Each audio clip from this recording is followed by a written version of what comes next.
1300 سال اور 1400 سال کی تاریخ ہے، یہ آپ کو آواز دیتی ہے۔ اے ایمان والو، خاص طور سے میں کہتا ہوں کہ ان نوجوانوں کو یہ آواز دیتی ہے کہ اے نوجوانوں، تم میدان عمل میں آؤ اور اس شریعت پر عمل کر کے دکھاؤ دنیا کو کہ اس شریعت میں کیا انسانیت ہے، اس میں کیسی محبتیں ہیں، اس میں کیسی دل کے اندر حلاوت ملتی ہے جو نورس حلاوت سے 1000 گنا بہتر ہے۔ اور اللہ تبارک و تعالیٰ نے قرآن مجید میں یہ بات فرمائی ہے کہ من عمل صالحا من ذکر او انثی وهو مؤمن فلنحيينه حیاتا طیبہ، کہ جو بھی ایمان کی حالت میں مرد ہو یا عورت وہ اچھے کام کرے، ہم اس کو حیات طیبہ نصیب فرماتے ہیں، خوشگوار زندگی جس کی دنیا آج متلاشی ہے۔ جو نیند کی گولیاں کھا کھا کر سونا چاہتے ہیں، ان کو راتوں کی نیند نہیں آتی، اللہ نے یہ حلاوت اور یہ سکون ہمارے دین میں رکھا، ایمان میں رکھا، اللہ پر یقین پر رکھا، شریعت پر عمل پر رکھا، اپنی زندگی کو بدلنے میں رکھا۔ وہ زندگی جو آج ہم نے شریعت کو فراموش کر کے گزاری ہے، ہم یہ طے کر کے جائیں کہ ہم شریعت پر جئیں گے اور شریعت پر مریں گے۔ ہماری زندگی اور ہمارے روز و شب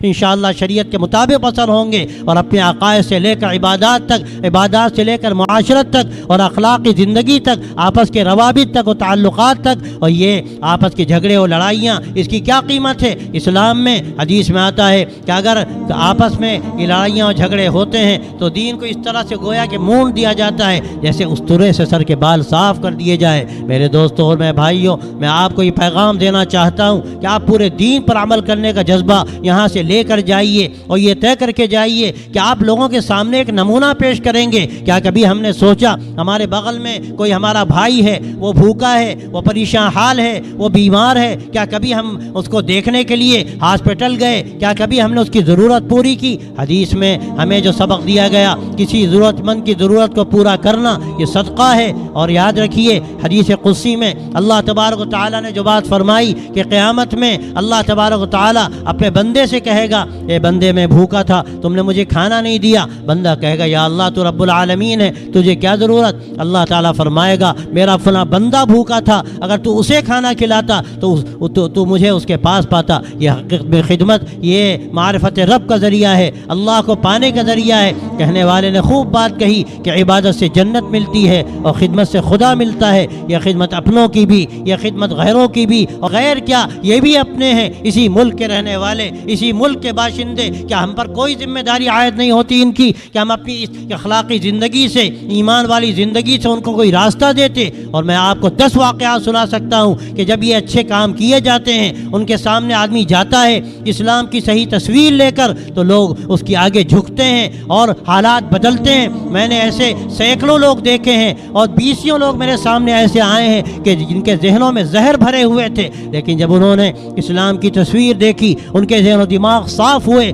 تو اس وقت حالات کا رخ بدلا اور ان کے اندر ایک نیا جذبہ ابھرا، اور انہوں نے یہ بات کہی۔ ابھی میں حیدرآباد گیا، وہاں ڈائیلاگ کا ایک بڑا پروگرام تھا، اور میں کیا کہوں، ابھی آج آپ کے اسی شہر میں پیام انسانیت کے عنوان سے جو پروگرام ہوا، اس میں جس طرح ہمارے ان برادران وطن نے اعتراف کیا کھل کر کہ ہم تو نہیں جانتے تھے کہ اسلام کیا ہے، اسلام کی تعلیمات کیا ہیں۔ یہ تعلیمات آپ کو دینی پڑیں گی اور ان کے سامنے آپ کو ایسی زندگی اختیار کر کے بتانی پڑے گی جس سے آج غلط فہمیاں جو میڈیا کے ذریعے سے پھیلائی جا رہی ہیں، میڈیا بات کا بتنگڑ بناتا ہے، لیکن میں کہتا ہوں بات کہاں سے شروع ہوتی ہے؟ ہمارے سماج کی جو خرابیاں ہیں کیا وہ واقعہ نہیں ہیں؟ ہمیں اپنے آپ کو بدلنا ہوگا، اپنی زندگی کو نئے رخ پر لانا ہوگا، اللہ کے نبی کی سنتوں پر چلنا ہوگا۔ لیکن آج حقیقت یہ ہے کہ ہم نے سنتوں کو بھی بانٹا ہے۔ حدیث میں اللہ نے قرآن مجید میں یہ بات فرمائی ہے کہ اے ایمان والو، اگر تم اللہ کے نبی کے راستے پر آ جاؤ، اللہ تمہیں اپنا چہیتا بنا لے گا، اپنا محبوب بنا لے گا۔ لیکن ہم نے سنتوں کو بانٹا، یہ پاکی کی سنتیں، یہ نماز کی سنتیں، یہ روزے کی سنتیں، یہ عبادتوں کی سنتیں۔